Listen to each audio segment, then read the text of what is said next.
out of your friends, which are you? Truck freak crazy ass. The fighter. Hello, and welcome. It has now been 1 full year since we were all graced with the divine presence of Bocchi. Bocchi the Rock, Bocchi the Paper, and Bocchi the Scissors. Not only did Bocchi the Rock seemingly come out of nowhere and become one of the biggest anime of 2022, it did so by revolutionizing multiple genres, experimenting with animation every episode, and giving us a brand new addition to the cast of literally me. In fact, I'd argue that Bocchi already can be considered one of the most influential and important anime of the decade so far. In fact, can you really call yourself an anime YouTuber if you haven't made a video or at the very least talked about Bocchi in some context yet? I didn't make a video last year because I wasn't making videos in fall 2022. You liar! So what's next for this series? How has it left its impact on anime already? Will we get to see Itachi, the Rock lead, next? Well, to find out, you should join me as I continue my journey to discover the perfect anime. Bocchi the Rock is all about, well, Bocchi herself. Named Hitori Goto, she has lived a life of solitude because she is socially awkward and an introvert. She decides to learn to play the guitar with the hope that one day she will have friends. Even though she becomes quite good at it, the whole making friends situation still involves talking to people. Baby man. Little baby man. And therefore, she's pretty much just stuck making guitar covers for her YouTube channel, Guitar Hero, where she got popular enough to get the inevitable "Come to Brazil" comments. Which reminds me of when I made drum covers in high school under the YouTube channel name Dance Dance Revolution 2nd Remix App and Club Version Volume 2. But all becomes clear for her when she is introduced to the underground rock band, Kasoku Band. The fellow band members are Nijika Ichiji, the drummer, and glue to the entire cast. She manages to balance out the quirkiness of all 3 of her band members, but hey, she's quirky enough too. But it's great to see how supportive she is of her friends and wants them to succeed, especially Bocchi herself. Bocchi the Rock!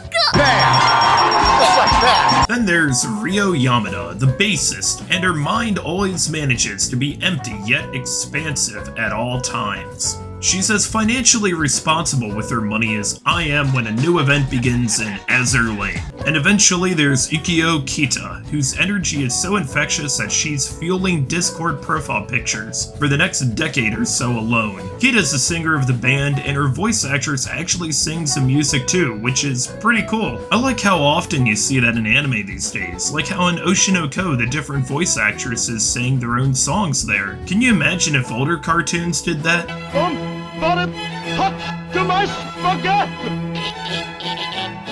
But the supporting cast are excellent characters as well. For instance, Seika, the older sister of Nijika who owns the club that Kasoku Band plays in. She's a lot more level-headed than her younger sister and manages to give the band realistic expectations if they're going to perform on stage. And Kikuri Hiroi, who's a total drunk, a real hot mess,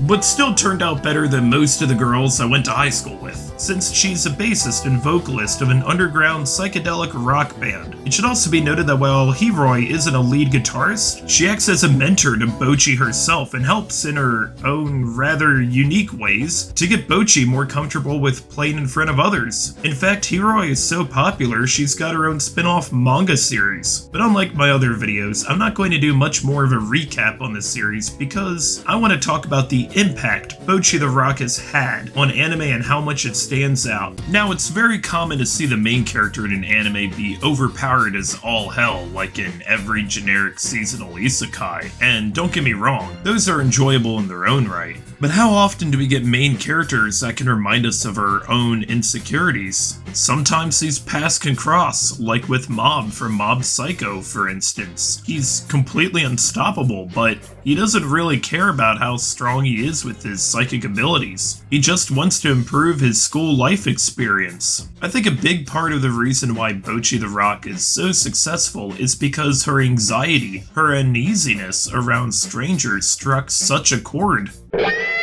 with such a wide audience. I'm sure many people watching this video can relate to her struggles too. Not me though, because I spit the maddest game. But I know one person who Bocchi has resonated a lot with, and that would be the creator of the series, Hamaji herself, who's mentioned that she's been inspired by her own character. And while she doesn't play in a band herself, she was heavily inspired to create the series based off of her passion for music and bands in general. You can tell with how the members of Kosoku Band share the names of members of Asian Kung Fu generation, as well as much of the supporting cast sharing names with popular musicians as well. But it's not just the relatability of Bocchi herself that made Bocchi the Rock so likable, as the series continuously plays around with the animation style, often to showcase Bocchi's own inner thoughts and how she perceives every situation she's in. You can tell that Cloverworks got real creative with how they wanted to animate the series, and I think we can already perhaps see some influence on the anime industry with going about making an anime like this. Tell me, there's no way that the CGI beasts in Kamikatsu were made that way because the studio was inept or anything. They just wanted to have fun with it, and they succeeded. I saw those beasts and immediately thought of T-posing 3D model Bocchi flying through the blocks. I'm interested to see going forward how many anime try to switch up their animation styles and just have fun experimenting the way Bocchi has. We haven't seen a shortage of cute girls doing cute things, slice of life, or music-based anime since Bocchi came out. And while those genres are well represented and enjoyable in their own right, I think Bocchi still stands out so much in all of them. I think it's easily going to be just as important and influential for years to come as K-On!, its most obvious comparison, but I'm all for it. In fact, now that it's a year later, there are 2 anime I'm watching this season alone featuring reserved girls trying to break out of their shells, Shy and Stardust Telepath. And I love when studios genuinely care about the source material. They aren't trying to just make a one-to-one adaptation of the manga. They want to elevate but also celebrate Hamaji's artistic vision, and it has succeeded. Hamaji herself went to Comiket and was so popular selling her own doujinshi of Blue Archive that the staff had to move her to another part of the convention and she sold out quickly. She wasn't even selling Bocchi material, but that's just how successful this series has been. And I especially want to shout out the amazing voice acting. Bocchi's voice actor in particular is clearly having so much fun recording her lines and making Bocchi as memorable as she can. We're gonna be talking about the... We'll be talking about the... Do you think that's funny, butthead? Do you find it amusing that we'll be talking about the... Yes, we're also gonna be talking about... And we will definitely be spending a lot of time talking about...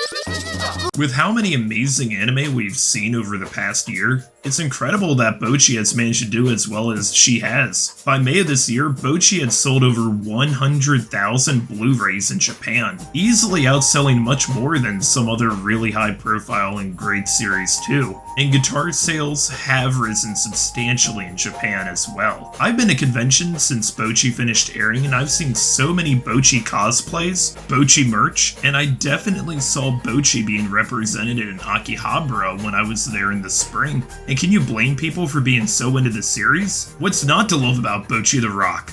The dedication to the animation of instrumentation, despite her hesitation, makes us give a standing ovation.